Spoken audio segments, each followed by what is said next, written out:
Okay, Calc, you guys asked for it. This is whiteboard review. So if you want to go grab a whiteboard, or if you want to write this on regular paper, if you want to save it and look back on it, I don't care. We will test tomorrow over this chapter, so make sure you're ready to go. Eli, you better be watching this whiteboard review, boy. And make sure you got your review filled out if you haven't gone back and watched those videos yet. So, I put together, I don't know, a couple 9, 10 problems. I think one of them is actually 2 problems. Yeah, number 5 has 2 parts, 2 problems to it. So about 10 problems. I'm going to go through this kind of fast. So if you want to pause and try it on your own, I try to do like a couple of each type of problem for the most part. So if you want to watch one and then do the other one on your own, I don't care. But make sure that you are able to do these on your own, and whatever you need to do to review. There's that. This one. So number 1 and number 2, I gave you everything. I said increasing, decreasing, concave up, concave down, do the whole thing. All of it. So first we're going to start off with, let's just take the derivative. So first derivative, 2x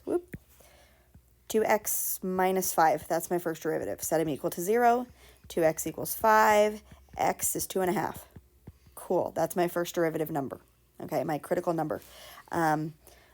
I think on the test, so just to give you a little heads up, on the test I break it down a little bit, and there are some problems where I ask, just find the critical number.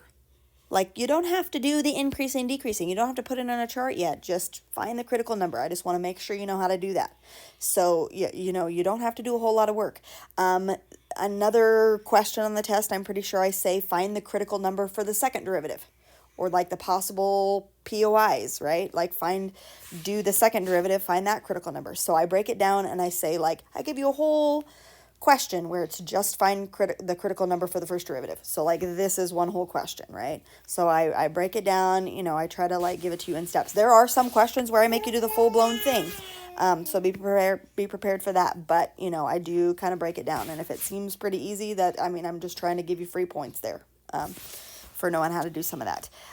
That's my first derivative critical number. My second derivative, if I do that guy, he is just 2. Huh.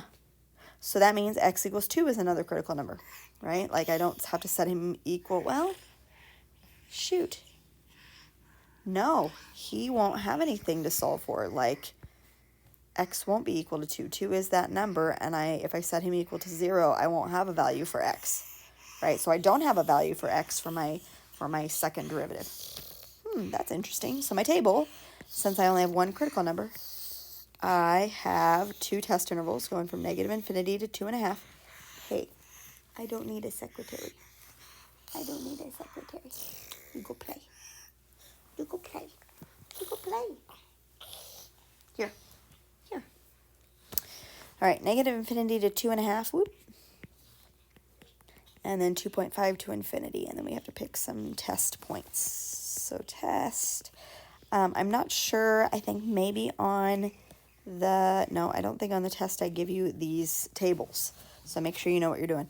F prime, F double prime, and then conclusion, if you want to write it out like that. So make sure you know like the general format of how you want your table to, you don't have to do a table at all, I don't care, but this just helps me sort out my thoughts. I'm going to do a test point of 0 and 3, I think, for my stuff. My first derivative was 2x minus 5. If I plug in 0, I get negative. If I plug in 3, I get positive, which means he is decreasing and then he's increasing. For the second derivative, I get 2. Right? There's like if I plug 0 into that, there's no place to plug it in. So it's just going to end up being 2, which is a positive number. If I plug 3 in, I get 2, which is a positive number. So no matter what, he's concave up the whole time, and I'll show you how this works. Okay? So if I'm looking for increasing, I'm going kind of fast. We have from 2.5 to infinity. We have decreasing from -infinity to 2.5. We have concave up from -infinity to positive infinity, or all reals if you want to do that. He's never concave down. We are decreasing them or increasing, which means he has a minimum but no max at 2.5 comma something. I don't really want to plug that back in. I'm not going to plug it back in, but If you want to find where he's plugged back into, that's great. POI, he is not changing concavity. He's concave up the whole time, which means he's not going to have a POI. If you want to use some of your prior knowledge, x squared is a parabola, right? Which means he looks like this. He's going to be a smiley face parabola. He's concave up the whole time, which makes sense. He's going to have a minimum, which makes sense. He's decreasing, then he's increasing, which makes sense, which is all the results that we just got, right? So if you want to check that with your prior knowledge, not a bad idea. Okay, there is that, number one. Okay, some of that stuff, like we didn't have a concave down, we didn't have a max, we didn't have a POI. That's totally fine. All right, on this one, I'm going to have you do like Haas and Vos and domain and range and stuff as well, because I think I do that to you on the test. So this is an x to the 4th power function. This just kind of like filling this in, just kind of gets you thinking about, like, it forces you to think about what the parent function is. X to the 4th power looks like maybe a w, right? But he's up and he looks something like that. Domain, all reals. Range, I don't know if I ask for range, but the range will be whatever your bottom number is to infinity. So the y's are going to be greater than or equal to whatever your bottom value is. Whatever your lowest value is what your range will be. And then as far as Vos and Haas go, to find Vos, I set the denominator equal to 0. Well, the denominator of what? This doesn't have a denominator. Your Vos are going to be none. You don't have Vos for a polynomial function, only if you have a, like, it over something. Haas, horizontal asymptote, refers to like n and m. Well, since I don't have a top and a bottom, I'm not going to have any Haas, so there's none there as well. Okay, so that is that. No Haas, no Vos. He's just going to be a polynomial function. He's ready to go. Now we got to find our derivative and all of that stuff. Okay, and we're going to sketch him here in just a minute. Okay, I got to figure out where the heck I'm going to put my table at, but it's fine. All right, I'm going to do my derivatives over here on this side. Derivative, 4x cubed minus 16x, and that's all. If I set him equal to 0, I'm going to divide everything by 4. So I've got x. I'm going to do this, not divide by 4. I'm going to take a 4x out. Oh, this is going to be so disgusting. 4x out. Left is x squared minus 4. Gross. Okay, so if I set this guy equal to 0, I've got x equals 0. If I set this guy equal to 0, I've got plus 2 and minus 2. Holy cow, I got 3 critical numbers already. That's disgusting. All right, this guy's second derivative will be 12x squared minus 16. Oh, heavens. I don't want to do this problem. I don't really want to do this problem. Okay, we'll just get a little bit further down the road here. I'm going to, I don't know, 12x squared equals 16. I'm going to move the 16 over. I'm going to divide by 12. X squared equals 16 over 12 reduces to, I don't know if I divide by 4, that is 4 over 3. And I take the square root. I think we did this problem one time, and this was really gross. Plus minus the square root of 4 over 3. Oh, yeah, we did this. We attempted this problem once. And it's just really disgusting because you have 3 critical numbers plus 2 more, which is 5 total critical numbers. So guess what? Your table is going to be like 6 pieces long. Gross. I don't want to do that. I don't want to do that. Okay, you guys know how to fill this in. Increasing, decreasing, max, min, POIs, all that good stuff. Yeah, I don't want to do that problem. That's really disgusting. There's I mean, you can if you want to practice, but that's awful. I won't give anything to you quite that much on the test. Sorry about that. I should have looked through that problem a little bit better. But all this information is going to be the same process as what it was up here. So if you can do this part, no problem, then you're going to be A-okay for this part down here. Like, that's all exactly the same. Okay? I should have done an x to the 3rd power or something. That would have been a little bit nicer. Okay, so I'm not going to do the rest because that's disgusting, and I don't want to do that. All right, number 3, we haven't really talked about this except for, like, the first section, like, probably before Christmas break we talked about this.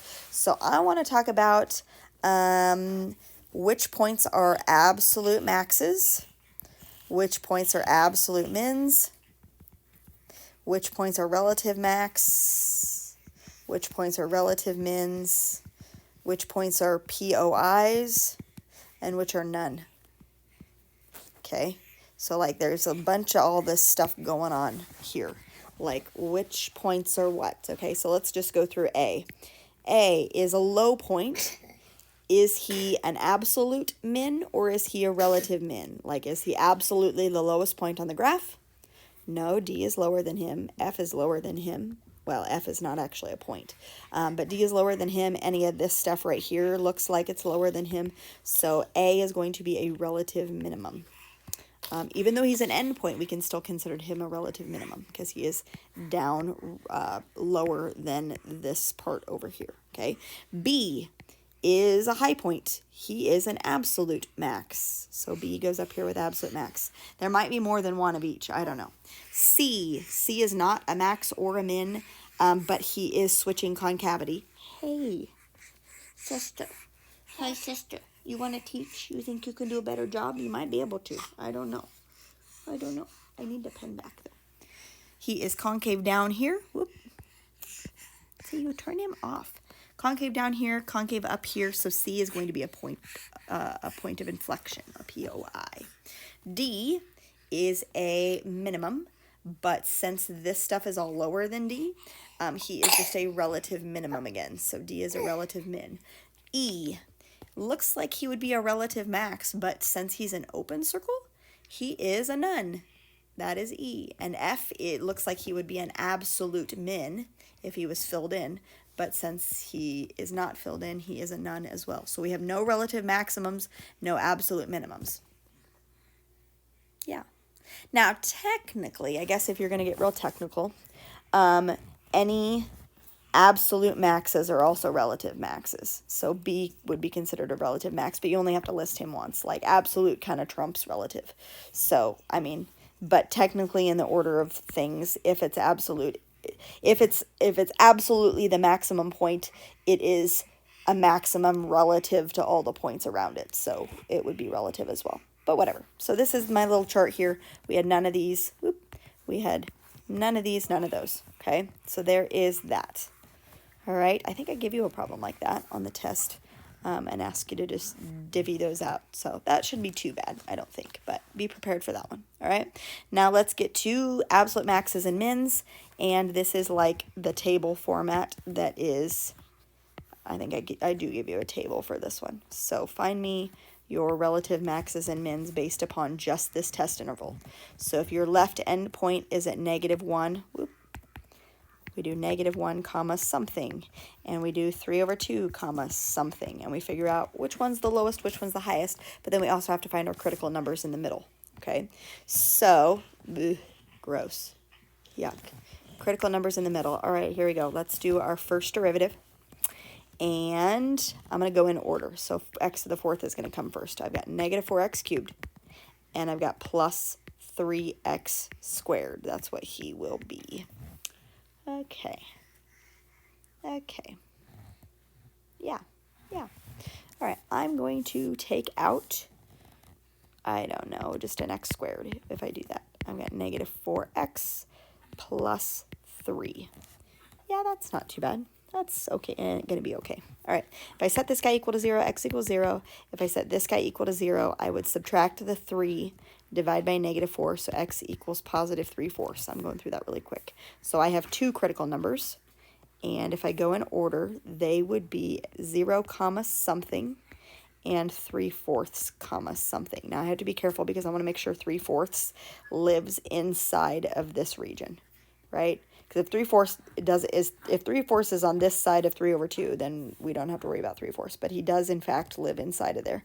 So we got to look at both of those parts. Now, what we're going to do is we know by setting this derivative equal to 0. The reason why we set the derivative equal to 0 is if we have like a curvy thing, right? Derivative is the slope of the tangent line. And he's going to have a slope of 0. That's why we set him equal to 0 at maxes and mins, right? That's why we set derivatives equal to 0. So derivative is slope of tangent line. Slope of tangent line is 0 where we have highs and lows. So that's why these guys may possibly be absolute maxes and mins. We've got to find out.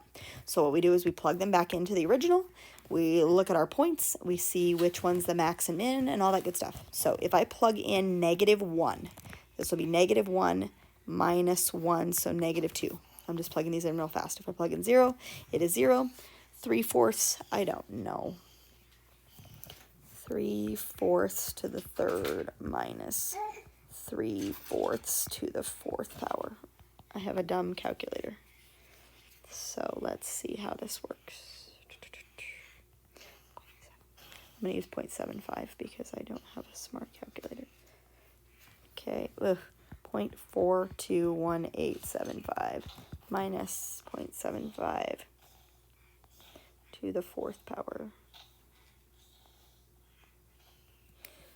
0.3164065. 0.421875. And I get like negative 0.105, something of that nature. Okay, this is 1.5 is 3/2, so I'm just going to plug 1.5 in. 1.5 cubed is 3.375. 1.5 to the fourth power is 5.0625. If I subtract them, I get negative. This should be positive, not negative. Are you yelling at me yet? Somebody's yelling at me. Something like that, negative 1.69. So this should be a positive number when I did that one. So fix that guy, he should be positive. All right, now we're looking just for absolutes. Absolute maxes and absolute mins. The absolute lowest point is here, abs min. He is an absolute minimum number. My absolute highest point, that's kind of boring because he's like 0.1. He's only the absolute max by just a little bit because he's only just slightly above 0. Whatever, there's my abs max. There we go. So that is looking at your critical numbers, which are these two guys. These two guys are your critical numbers, but then also taking into consideration the endpoints. So there's that, finding absolute maxes and mins. Okay, next, Rolle's theorem. Rolle's theorem, they ask you to do two things. Do them in order, just go one piece at a time. Find the two x-intercepts of each function. Okay, I'm going to find the x-intercept of this guy. To do that, I just take and plug in 0 for y, and I just solve. Not the derivative, just find the x-intercept.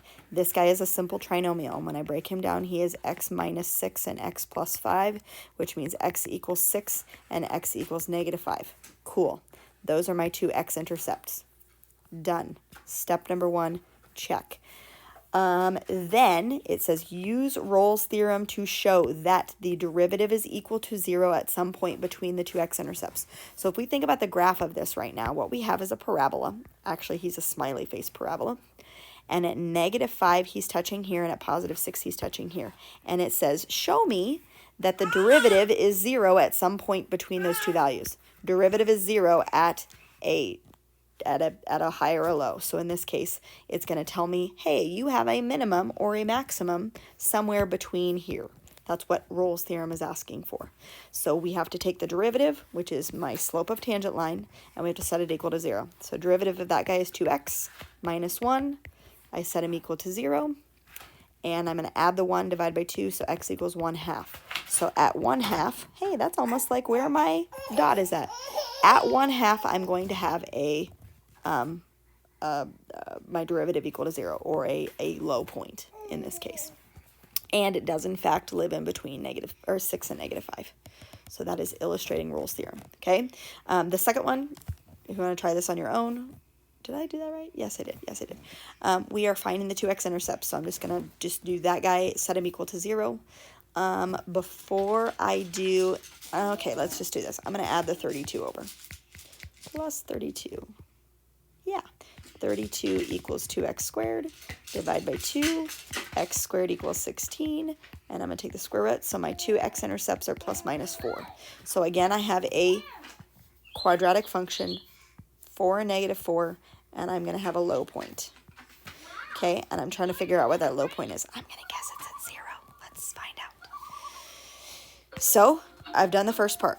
Finding the x-intercepts, check. Now I'm going to take the derivative, set it equal to 0. Derivative of this guy is 4x. The 32 goes away. I'm going to set him equal to 0. Divide by 4, x is 0. Guess what?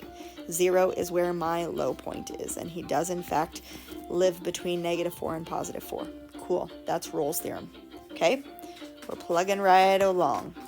Number 6, apply the mean value theorem. It says to find this guy. And to find all values of c such that the derivative is equal to the slope. So I need to plug these guys in to figure out what my slope is first, right?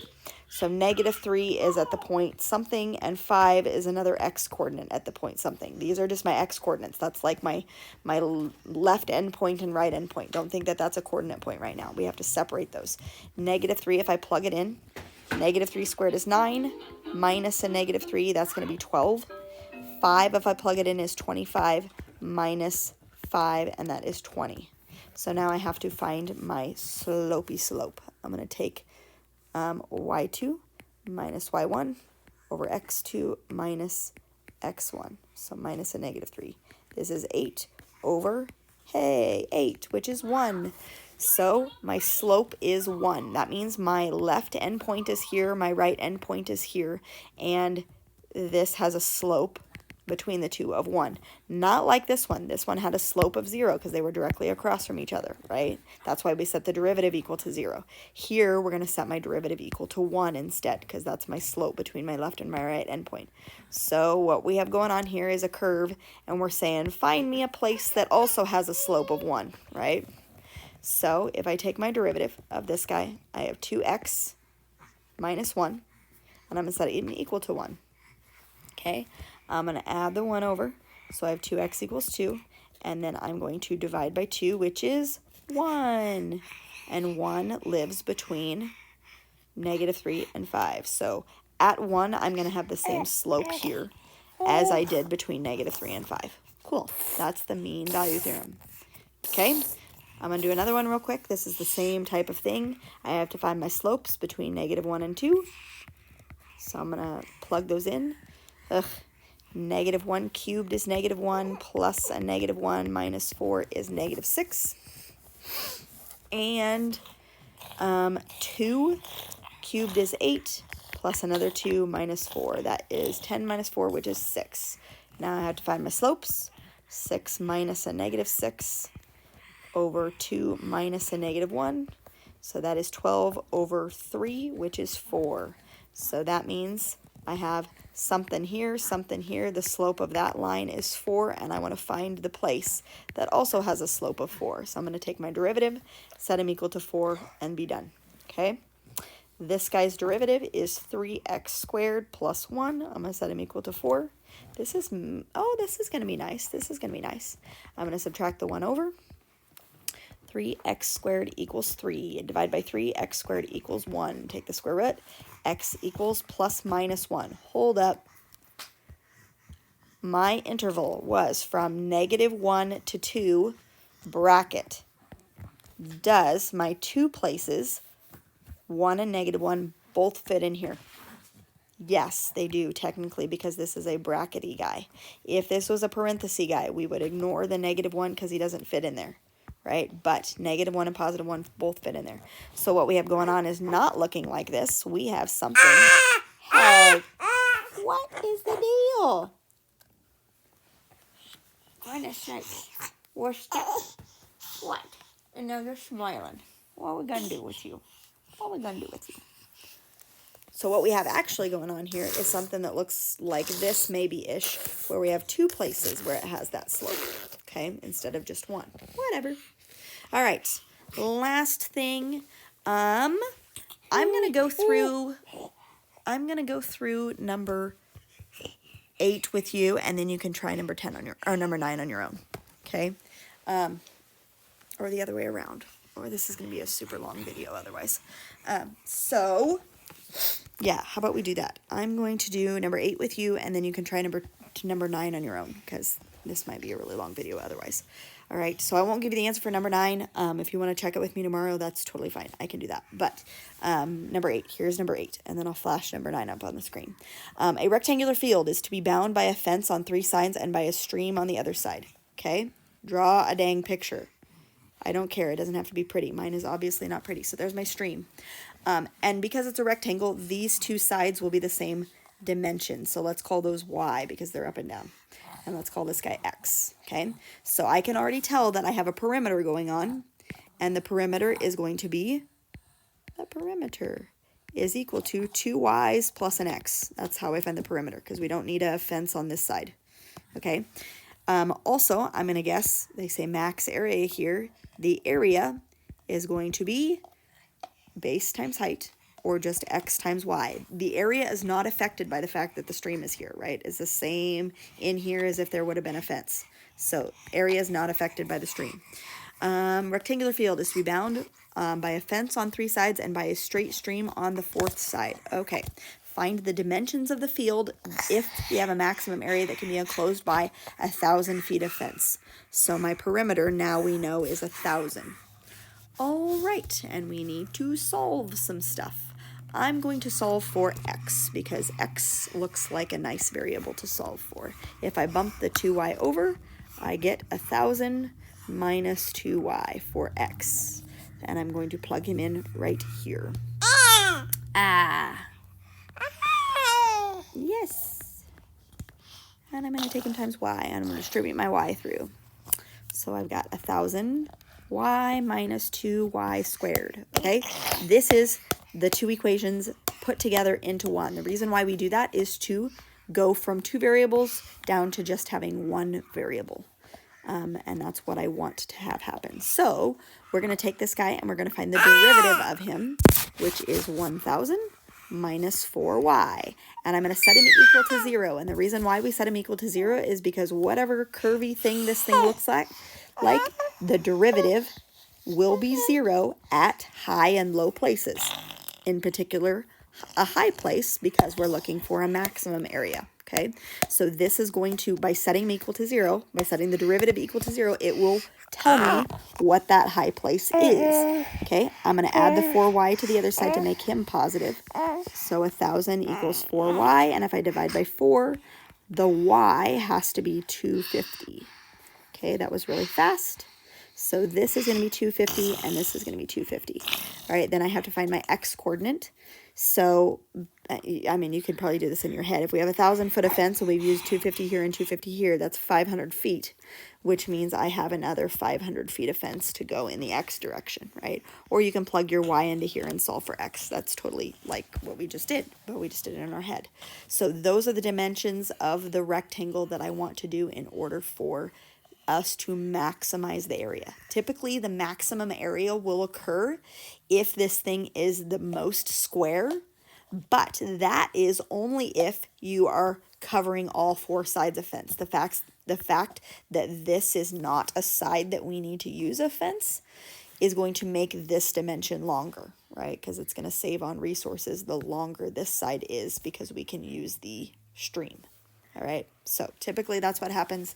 You want it to be a perfect square if you're using all 4 sides, but in this case we're not. So that's why it came out to be weird things. Okay, that's my dimensions. All right, so there's number 9. If you want to work through number 9, I don't know how much time you guys have left in class, but work through number 9.